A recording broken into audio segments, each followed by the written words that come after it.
Collective, what y'all got going? It's your boy Justice coming at y'all with another general collective read, another energy read. I hope this finds y'all at a clarifying time in your day. I thank you for all likes, comments, shares, super thanks. It's so very appreciated. If you need a personal booking with me, please see my YouTube and profile descriptions and shoot me an email at shamikasun with a C in Shamika at gmail.com.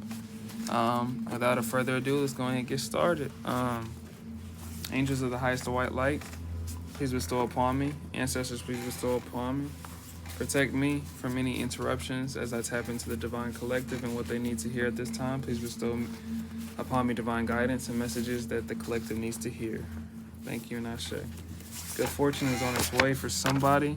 Somebody wants to talk to you, maybe from the past, is what I'm picking up on. Somebody wants to reconnect with you, is what I'm picking up on. You're the prize and the blessing, so somebody's looking at you like that, I feel like, is the perception. Or people in general, maybe that's the general collective message. Maybe people are looking at you like the prize, in some shape, regard, narrative, whatever. Something has shifted in somebody's life, in some people's life about you. With money coming in, maybe you've come into some form of wealth, maybe you've come into some form of abundance. This could be you walking in your higher self. This can be you walking into your highest timelines. This could be just you overcoming things that were supposed to harm you or keep you down. You keep take what resonates with the Five of Swords energy. You may have had people that were in a one at all cost energy in terms of overcoming your principality belief system. Maybe people had a problem with your peace. Maybe people had a problem with your path, your unconventionality. Maybe I'm hearing weird. Maybe people looked at you like a weirdo. Maybe you're odd. Maybe you're different. Maybe you're a trailblazer is what I'm picking up on. So you may be a trailblazer. Industry sacrifice. I feel like a lot of people they took let's say a triggered approach to your light. I'm picking up on a radiant energy that may trigger those that want to tame it, control it, put the fire out, or, just kind of demolish it entirely, so to speak. 222, as I said that.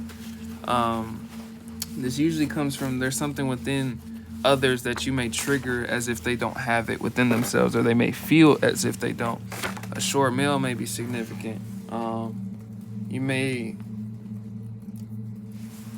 I feel like there's something about your uniqueness that's significant. Your fate is always in your hands. How you handle situations may be significant socially, reactively, you name it, emotionally. Your perception may be different. You may have I'm hearing esoteric.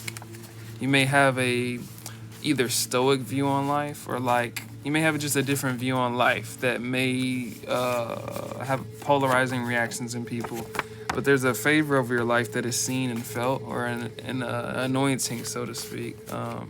You may be very protected, and other people may be enraged by this. I don't know why I'm picking up on enraged by this. I guess only thing that would be enraging about that to somebody else is if they tried to take that away or harm your ass, right?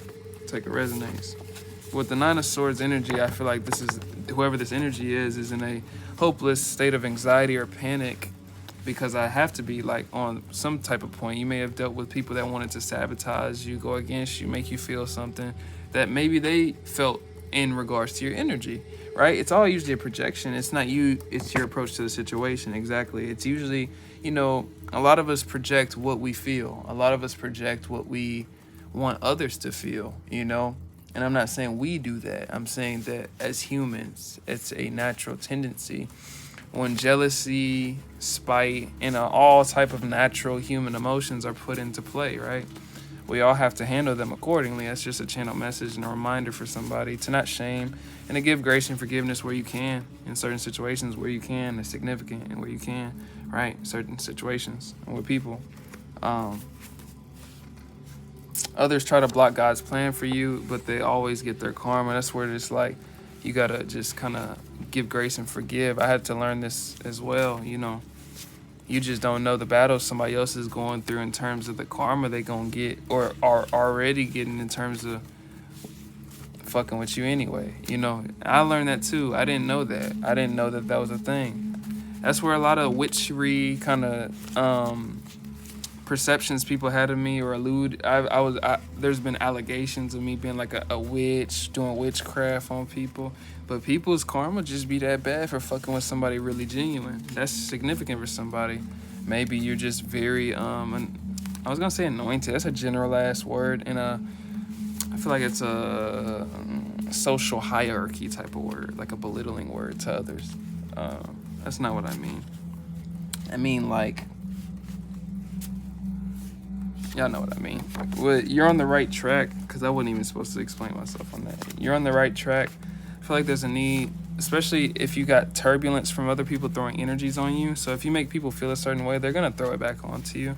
So sometimes it can be distorting, having a lot of people's energy thrown at you. So there's a need to ground yourself in nature, meditate, express yourself, especially for the creatives out there. If you already are doing art, or if you express yourself through art, there's a need to double down on those things, because that is your solace, whoever I'm picking up on. You know, I pick up on a lot of creatives. I have a lot of creative, artistic, spiritual kind of people that tap into with me. But your radiance is needed in this world. It's just a reminder. So you taking care of yourself is going to reflect that, right? And you prioritizing what you're able to execute upon in terms of with your day, in terms of the present moment, in terms of the present moment you get. We don't get so much, right? We do, you know, it's all how you look at it. But I'm saying this from a perspective of you only get so much time, you know, in terms of the bullshit or the like waste it, right? That's what I'm kind of saying from that perspective. And to kind of capitalize on the present moment, you can do so many things that can quantum leap you into something else by even just affirming yourself more than you would have in the present moment, or gratifying what you have, or just like things around you that you never really gratified in terms of just thanks, or the perception of something that you have that somebody else doesn't have, that somebody else is yearning for, that somebody else may have lack of, but you have surplus of. Things like that. It does more energetic, it brings in more energetic value than you having a stalemate or judging something or just talking the same old bullshit that creates a stagnant loop of illusion or just surface level approach to things, you know, when you could be using your conscious awareness in the present moment to create things with your reality. It's the whole point. It's significant for somebody. They doubt and antagonize you because they don't want you to be better than them. So what I'm getting with a lot of energy that's thrown at you is usually from people that feel a certain way, or intimidated, threatened by how they perceive you to your motives, right? It's usually around motives. It's usually around how you're coming off. It's usually around what you're coming off to say. It's usually around what you're coming off, or in terms of action, words, whatever, right? It's in terms of the intention that's perceived by those that are getting threatened by you. But what I'm getting is that has nothing to do with you. It's not for your business to kind of internalize other people's projections. It's for you to recognize that, hey, 808, as I say this, that this is not my energy.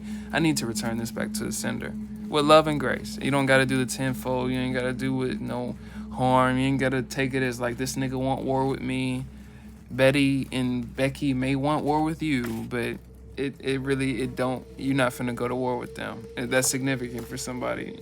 You're going to just send that energy back to sender gracefully. And you're going to go about your day and ground your energy and go back to alchemizing and furthering better for your day and what you can do for your day.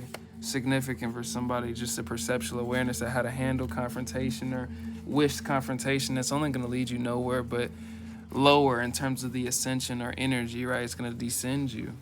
People are haunted by how they treated you, because I feel like people are coming to this very realization with you that it was a waste of time. You know, I feel like this is the outer perspective. Like, people realize that your ass coming with genuine intentions. Yeah, I may, you know, you may say, do things that rub people the wrong way. Everybody's entitled to their opinion, their feelings. It's not about that. It's about the projections of it, making somebody wanting somebody to feel something you want them to feel is very selfish and narcissistic, egocentric.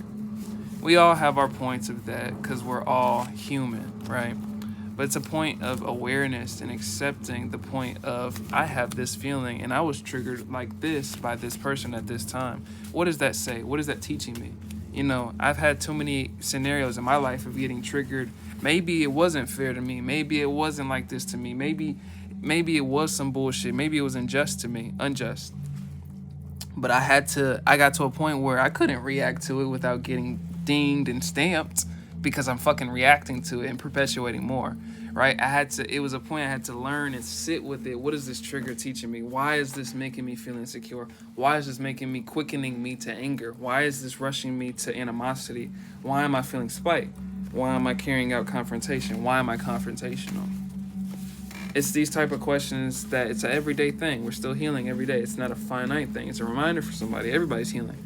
There's so many middle-aged adults that watch me that it amazes me. That is the most predominant age group that watches me. I pay attention to the analytics. The 30 through 40 group is the most, I don't think it's 30 through 40 specifically, but it's around that age group. I don't remember the specific age range, but it's within that age group that's the most predominant group of people that watch me. And I think that is amazing because it just proves that we're all healing and we're all learning a different journey, different sections of our journeys on an energetic and spiritual level, which is humbling to me to know that, we all go at things and learn things and achieve things in so many different facets or realms of ourselves that there's still always somewhere else to learn. It's humbling to me. 11:11 as I'm saying that. It's just humbling. It's just a reminder, I guess, that don't limit yourself. There's always something to learn. It's always something to heal. It's always something to grow. It's always something that you can explore. Don't limit yourself based off of you may not getting what you want or desired outcomes not going as you may have plotted it out or planned it out to be. That may be a specific message for a subgroup of people, a few. You have a star energy. Never stop your radiance because of certain, like I said, unwanted circumstances or circumstances not plotting out how you wanted it to. It doesn't take away, should not take away from your star radiance within, because nothing outside of you should reflect your worth unless you deem it to. And when you deem it to, it should be something reciprocal to what you believe your worth is. It's significant. Just for the perception, right? For what you intake in terms of the energy, in terms of what you allow to be believed by your energy or allowed to be, I guess, taken in by said energy, by your own energy. So devil energy. Not all devil energy is bad. That can represent materialism. That can represent the material yang realm. That can also represent obsession and lust over said things or sexual things. It can also represent sexual energy. It can also represent sexual intercourse. You take what resonates. But the indulgence or the micro-indulgence, I guess I'm really saying, is really 1, 2, 3, 4 is in some people's case, because love and light is something that can perpetuate a lot of enabling of a lot of things. Love and light, there's balance that's needed. This is a specific message for somebody that is trying to practice a toxic amount of positivity. There is a need of materialism or a balancing out of certain actions or shadow aspects that we may call evil or bad, but it's really a shadow aspect of you that you're supposed to integrate into your highest light and authority. There's no need, I guess there's a need to accept your shadow for somebody. Your shadow is very much needed. I couldn't ascend 1313. I couldn't ascend past endings of cycles without my shadow. The shadow is very integral. I don't even think I'm saying that word right. Integral part of transformation in the cocoon era. The yin energy represents darkness, but it represents the cocoon. It represents creation. It represents transformation. It represents change. It represents the statement and the esoteric energetic translation of what life does and life moves, life transitions. That's what the yin energy is. There's a significance on your spirituality. There's a significance on the higher view of what you're doing, what your habits connotate to you, what your cycles are connotating to you, what karmic loops and thoughts and behaviors, what that connotates on a deeper level to you. What does that say? And it doesn't have to always get that deep. You don't got to get stuck in that. But for people that are seeking within to help themselves in terms of shadow work, those are the type of questions that are needed, right? Where you're overthinking parts of yourself, where you're overthinking the being parts of yourself, the action-oriented parts of yourself. Go within the stem parts, like what does that stem from? What is that based in? Where does that come from? The origins of this shadow efforts. Shadow work may be significant for a group of people watching me right now, with people that or with not people, with perpetuating energies thrown at you. You have to be very comfortable with your shadow to get through these type of things, because you're very much in the void space, transforming, alchemizing that type of said energy. That's not a sun energy. That's not a on the surface kind of energy. That's more so behind the veil and on a soul level kind of energy that we don't see, the unseen realm. But these very much reflect and make up all parts of our yang realm, the 3D. This is just significant for the perception, right? The Two of Pentacles, followed by that, you may be balancing decisions, or this may be helpful for somebody that's in a state of transition, that you're balancing out big life decisions, and on an esoteric level, what your values, you're reincorporating what your internal values are on a soul level versus material level, because those are two separate things, right? And you have to incorporate that in terms of how you limit or how you set boundaries, especially when you're living an unconventional lifestyle. These questions to self are very important, because with jobs or certain things like that that are set before you and routinely based things, you have to ask, you don't have, those are things that are asked upon you, or things that are set in tone for you to kind of take care of. So when you have freelanced or an unconventional path that you're carving out for yourself, you've got to take care of those tedious aspects, those questions, those things. Those are worth mentioning. That's what comes with this kind of path if you're coming down it, or you're being inspired to just simply accepting your spiritual side of yourself. But this is significant for somebody facing life changes, life decisions. It's about balancing out what it is you value, and like your internal values, what it is you need versus want, what it is you can go without versus what you can't. And this can be spiritually speaking, this can be emotionally speaking with relationships. This can be taken in so many different dimensions of reality, right? This can be your material finances. This can be, I'm really getting that kind of vibe, practicalization, being practical with life changes. So relocation may be significant, life changes, incorporating new people in your life, leaving people out of your life, moving, things like this. But I'm getting like a transitional phase into something new, something more open for creativity or for expression, for healing, or for openness to seek oneself in terms of self-discovery or soul searching in itself. Soul searching doesn't always have to be spirituality, 1717. It could be just you trying to incorporate certain philosophies for a creative project, or certain outlooks, perspectives for a new modeling gig. There's so many different type of people that are tapped into me. I'm getting different energies, right? But you have helped so many people through your mission, or you're meant to. And I'm getting a lot of people that are tapped into me are in that pre-era. You're meant to. So take those transitional periods, especially with a lot of energy thrown at you, and really, really learn and integrate the energy. Don't dismiss it and throw it away, because it's going to come back at you harder and harder. That's significant, because my reluctant ass, my stubborn ass is going to tell you straight up, because I've dealt with that a lot in my life, because I didn't want to learn, right, in a lot of different ways. And it just comes back harder and harder and harder, right? And so when you face it, it's like when you feel very empowered. You can feel like, damn, what the fuck was I doing, right? But this is just significant for somebody, for the perceptual awareness, for these things. These resistance points are going to keep coming at you for empowerment, like I said in the previous read, because they're for ascension. They're to push you. Sometimes I was listening to this read earlier, John, CCC readings, check him out. He be on point.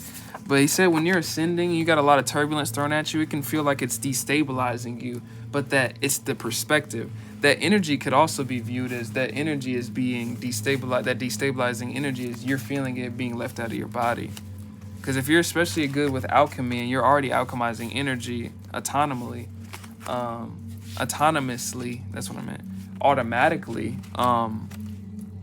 then you'll know what that feeling is. Like that, just that, you feeling a lot of energy get thrown at you, but it's really, he said, just shift the perspective. It's really getting cleansed out of your system. It doesn't stay. Significant for somebody. A lot of projections are usually psychological and spiritual, and that's the only way you can get into your energy. A tall woman is significant.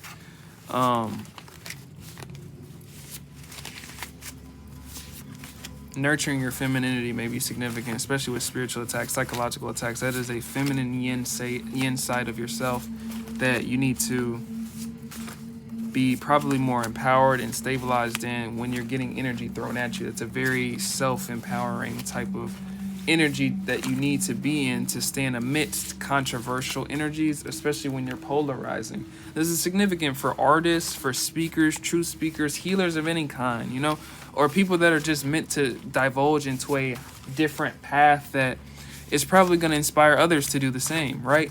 So any type of that, you're gonna cause polarizing reactions to you. You're gonna cause a lot of people having different takes to you, right? Different opinions of you. And with that, you have to learn and integrate that. Those are usually your points of reflection and introspection to integrate that into your next thing. That's usually like an artist, for example.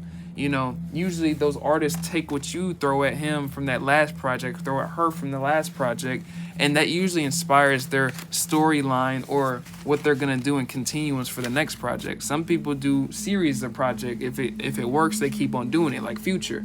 If it works, he keep on doing it, right? Same kind of thing. But some artists like a Kendrick Lamar or a Kanye West, they use those experiences and okay, that's gonna develop into my perspective on the next project, and I'm gonna come from this angle because they came at me from the last project, and this is how the world took to me. So I'm gonna come at the world differently. It's the same thing. It's spiritual. All of it's connected. This is all just significant for somebody to take that turbulent energy and integrate it into something greater for yourself. Whether that's just your peace of mind, whether that's mental stability, whether that's psychological insight, whether that's activation of gifts that you didn't know you had because you needed to clear out shadow energies I'm hearing from your childhood. That may be a specific message for somebody. Childhood wounds, shadow work with childhood wounds may be significant because you never know what you can open up and activate to. You never know what was innately bestowed upon you originally, like the whole time, because it can be clouded up and a little cluttered and contaminated by past experiences, especially around childhood, that have a predominant effects on how we grow up and how we psychologically develop. This is significant for somebody. So I think that's my final message for my dope collective of usually artists, trailblazers of any kind, healers of any kind. I hope this resonates. But like, comments, shares, subscribes, all the super thanks are so appreciated. If I did not respond to you, every single super thanks, I really appreciate you. I send it back to you and yours tenfold because you don't have to do shit like that. I really appreciate y'all collective. If you need a personal booking with me, Shamika Son with a C in Shamika at gmail.com, and all of my pricings, inquiries, any type of things like that are in my YouTube and profile descriptions. And I'm gonna send y'all off and finish my last personal for the day. And we're going to send y'all off on that note. I appreciate y'all so much, sending so much love and ashe to y'all collective. Peace out. It's your boy Justice.